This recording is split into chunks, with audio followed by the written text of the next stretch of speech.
Pembentukan Malaysia telah melalui proses yang panjang dan rumit. Tetapi sebelum proses penyusunan struktur asas Malaysia, proses ini sangat penting untuk memahami pendapat masyarakat. Penubuhan Malaysia memerlukan kerjasama semua pemimpin dan ahli parti politik untuk berjaya melaksanakan penstrukturan Malaysia. Di samping itu, proses ini melibatkan pembentukan jawatan kuasa untuk mempromosikan referendum dan mengambil kira kedudukan rakyat sebelum membentuk Malaysia. Selamat sejahtera. Nama saya Lo Jen Feng, seorang mahasiswa Universiti Utara Malaysia. Nombor metrik 280140. Hari ini saya ingin membentangkan bab 7 untuk subjek Malaysia Nationhood Studies, iaitu penubuhan Malaysia. Saya akan membentangkan 4 subtopik, iaitu Jawatan Kuasa Perundingan Perpaduan Malaysia JPPM, Suruhanjaya Kobot, Jawatan Kuasa Antara Kerajaan dan referendum di Singapura. Jawatan Kuasa Perundingan Perpaduan Malaysia atau dikenali sebagai JPPM telah ditubuhkan pada hari 23 bulan Julai tahun 1961. Ia dipengarusikan oleh Donald Stephen yang mewakili anggota Majlis Undangan Sabah. Anggotanya ialah Tunku Abdul Rahman yang mewakili Tanah Melayu, Lee Kuan Yew yang mewakili Singapura, Dato' Mustafa Dato' Harun yang mewakili Sabah, Temenggung juga Ana Beriang yang mewakili Sarawak dan Dato' Setia Pangeran Ali yang mewakili Brunei.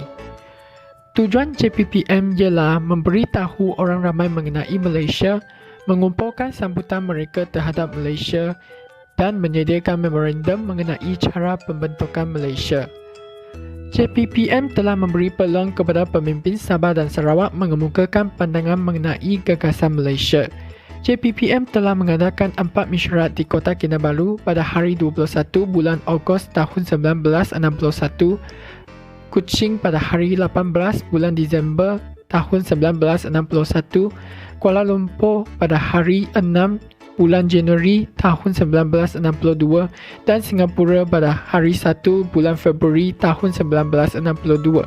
Hasil daripada rundingan yang dijalankan, Sarawak mengeluarkan kertas putih mengenai Malaysia pada hari 4 bulan Januari tahun 1962 dan Sabah pada hari 31 bulan Januari tahun 1962. Kemudian, satu memorandum telah disusun semula dan telah dihantar kepada Suruhanjaya Kobot pada hari 23 bulan Februari tahun 1962.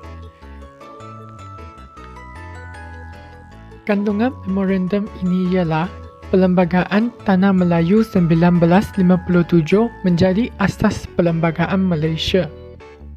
Kerajaan Persekutuan berkuasa dalam hubungan luar, pertahanan dan keselamatan. Islam sebagai agama rasmi tetapi rakyat bebas beragama. Bahasa Melayu ialah bahasa kebangsaan tetapi bahasa lain masih boleh digunakan. Hak istimewa seperti orang Melayu diberi kepada rakyat pribumi Sabah dan Sarawak. Sabah, Sarawak berhak mengawal imigresinya sendiri.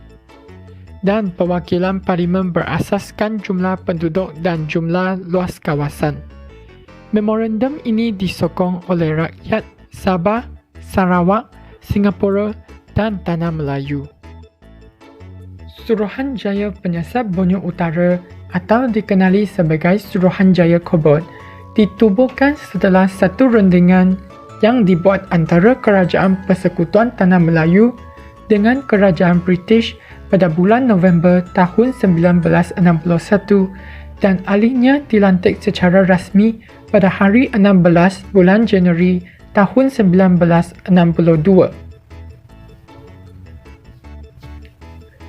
Ahli-ahli Suruhanjaya ini terdiri daripada Lord Kobot, iaitu bekas Gubernur Bank England sebagai pemimpin, Anthony Abel dan David Watterson yang mewakili kerajaan British.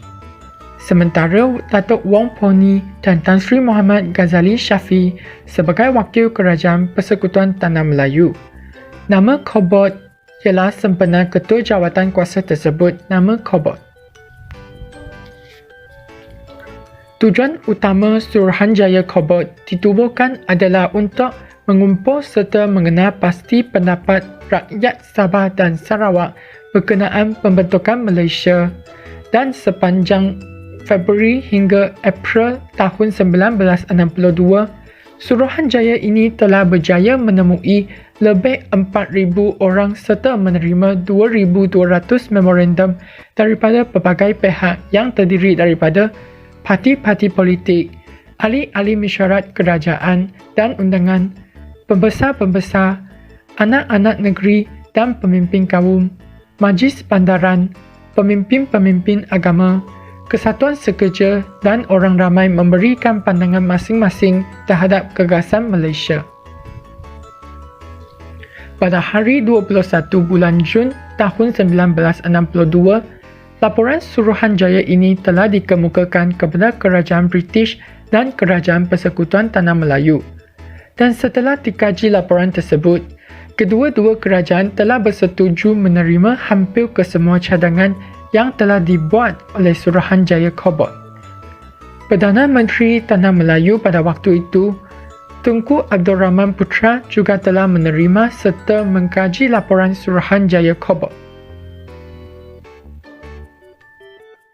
Sebuah jawatan kuasa telah dibentuk oleh Tunku Abdul Rahman untuk mengkaji laporan itu dengan lebih mendalam yang juga dipengerusikan oleh beliau sendiri dan anggota-anggota yang terdiri daripada Tun Abdul Razak iaitu Timbalan Perdana Menteri, Tan Siew Sin iaitu Menteri Kewangan, Datuk Ismail Datuk Abdul Rahman iaitu Menteri Keselamatan Dalam Negeri dan Datuk V.T. Sambantan iaitu Menteri Kerja Raya dan Telekom.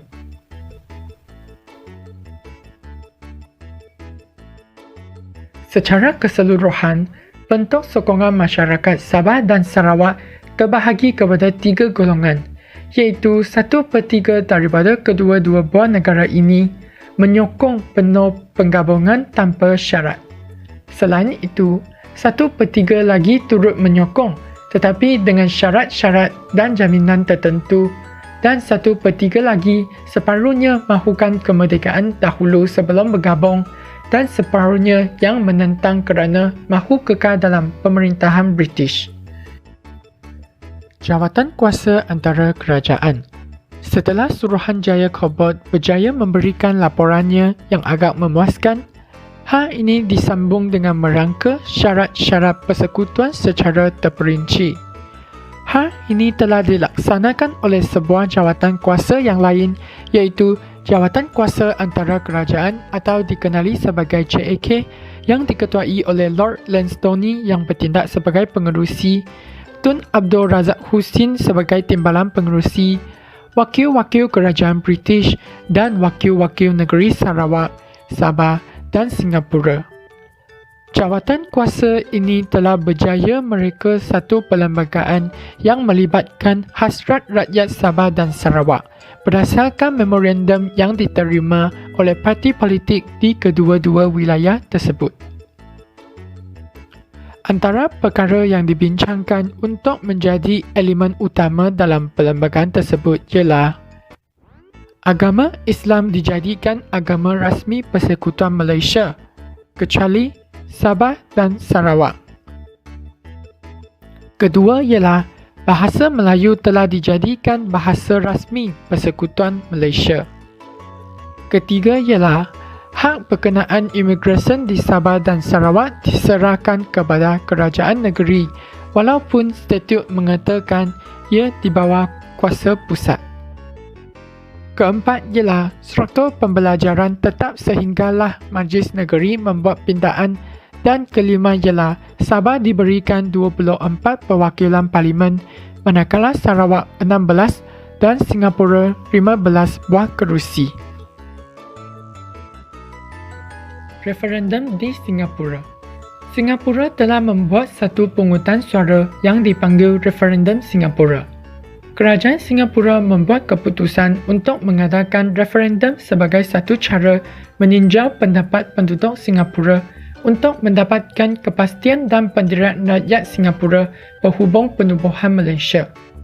Secara keseluruhan, pungutan suara ini bukan bertujuan untuk membenarkan rakyat Singapura menolak penubuhan Malaysia, tetapi menerima cadangan ini dengan pendirian mereka yang tertentu. Kerajaan Singapura membuat keputusan ini kerana yakin sebahagian besar parti politik di Singapura menyokong cadangan Malaysia. Cuma, pandangan dan pendirian mereka juga perlu diambil kira. Soal menolak sudah tidak wujud, tetapi soal penubuhan perlu dibincangkan.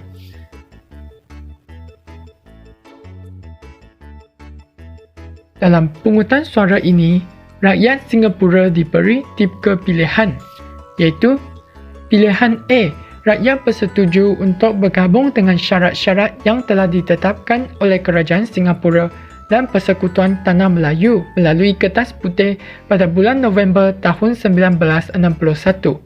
Secara keseluruhan, pilihan ini mendapat 397,626 undi.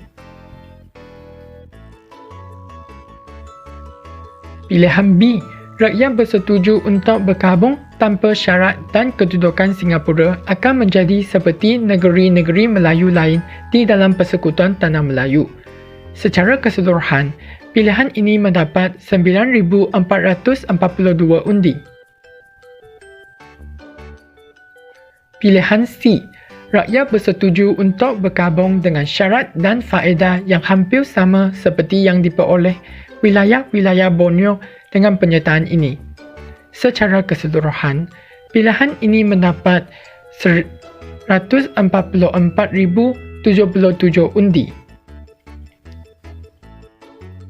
Referendum Singapura ini telah diadakan pada hari 1 bulan November tahun 1962. Barisan Sosialis dan pihak Komunis yang tidak bersetuju untuk bergabung dengan Persekutuan Tanah Melayu telah memulau pungutan suara dengan membuat undi kosong. Namun, selepas referendum selesai, laporan menunjukkan 71% pengundi menyokong pembentukan Malaysia.